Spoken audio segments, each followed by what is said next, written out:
और एक बड़ी खबर आपको महाराष्ट्र से बता दें, जहां पर इंडिया गठबंधन की रैली के दौरान कांग्रेस नेता राहुल गांधी ने भारतीय जनता पार्टी पर और खास तौर पर पीएम नरेंद्र मोदी पर जमकर हमला बोला।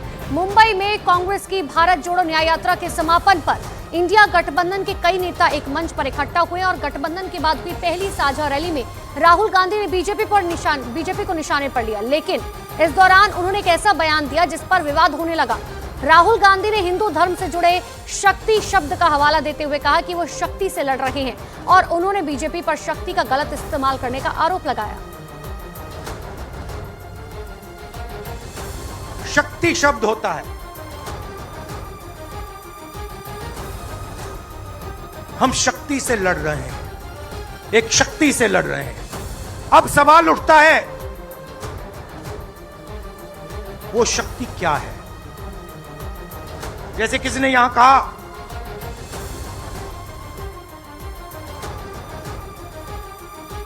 राजा की आत्मा ईवीएम में है। सही है, सही है, राजा की आत्मा ईवीएम में है।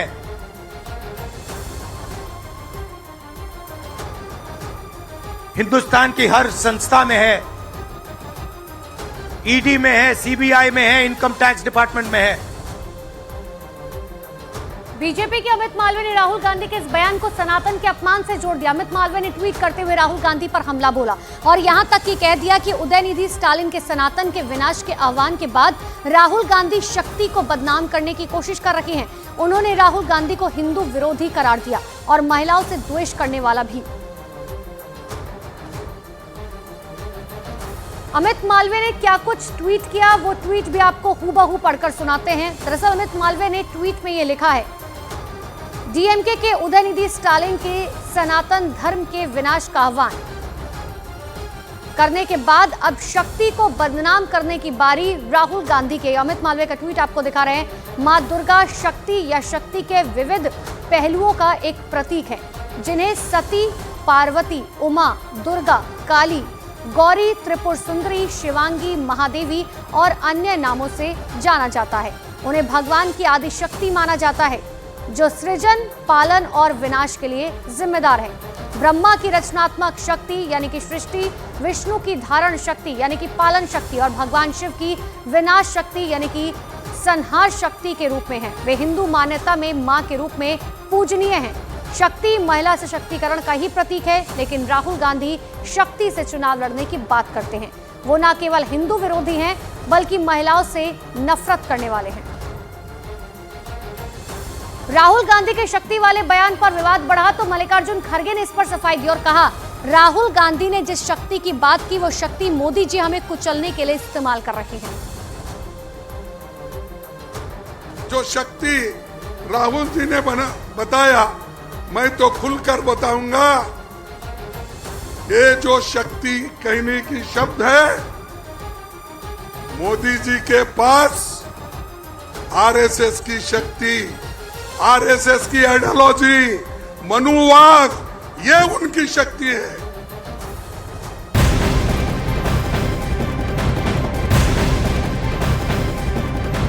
इतना ही नहीं, राहुल गांधी ने मुंबई से न सिर्फ नरेंद्र मोदी सरकार बल्कि चुनाव आयोग को भी घेरने की कोशिश की और एक बार फिर से उन्होंने ईवीएम पर सवाल उठाए। राहुल गांधी ने कहा कि चुनाव आयोग ईवीएम दिखाने को राजी नहीं है, चुनाव आयोग वीवीपैट की गिनती को राजी नहीं है।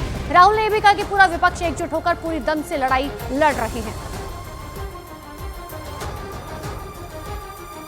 तो मुंबई से राहुल गांधी ने न केवल भारतीय जनता पार्टी बल्कि चुनाव आयोग को भी निशाने पर लिया। उन्होंने सीधे तौर पर कहा कि देखिए, हम तो बार बार कह रहे हैं कि चुनाव वीवीपैट से होने चाहिए, लेकिन बावजूद इसके चुनाव आयोग इस बात के लिए तैयार नहीं है।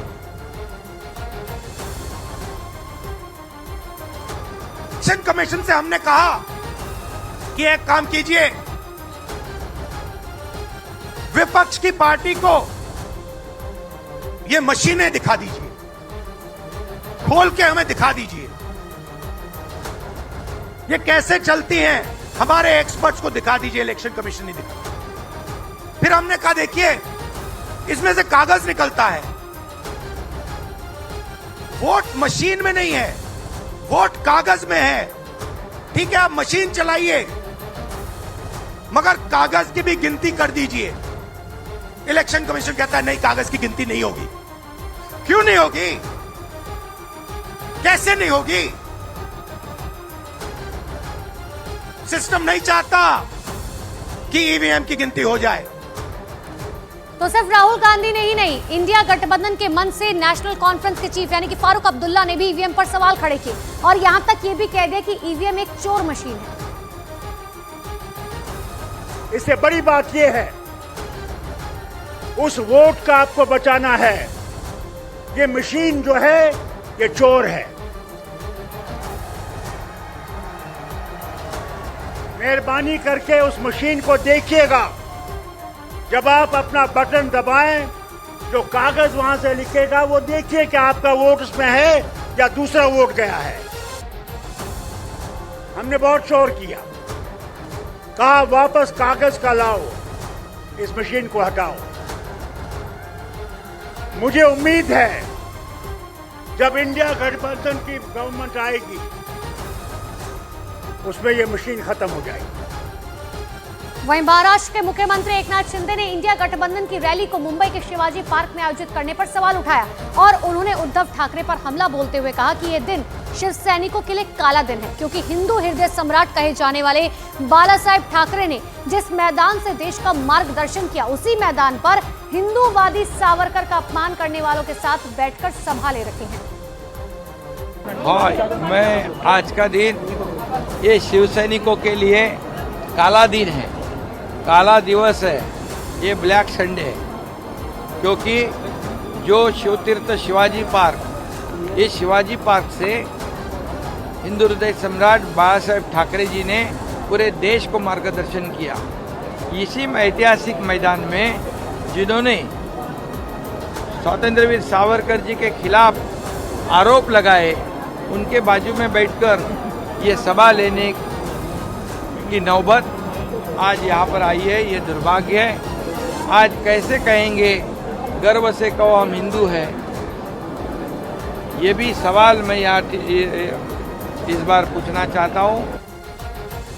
एकनाथ शिंदे के इस बयान पर कांग्रेस और उद्धव ठाकरे गुट की शिवसेना जहां हमलावर है, तो वहीं विनायक सावरकर के पोते रंजीत सावरकर ने राहुल गांधी पर सावरकर का अपमान करने का आरोप लगाया। एकनाथ शिंदे जी घबराए हुए दिख रहे हैं, कल मोदी जी घबराए हुए दिखेंगे। बिल्कुल घेर रहे हैं। राहुल गांधी और मल्लिकार्जुन खड़गे जी लगातार घेर रहे हैं और घेरते रहेंगे। अब तो हम तो खुद तैयार हैं, देखो ना सामने हैं आंकड़े सबके। भाई ईडी इनकी है, सीबीआई इनकी है, तो आंकड़े इनसे पूछो ना।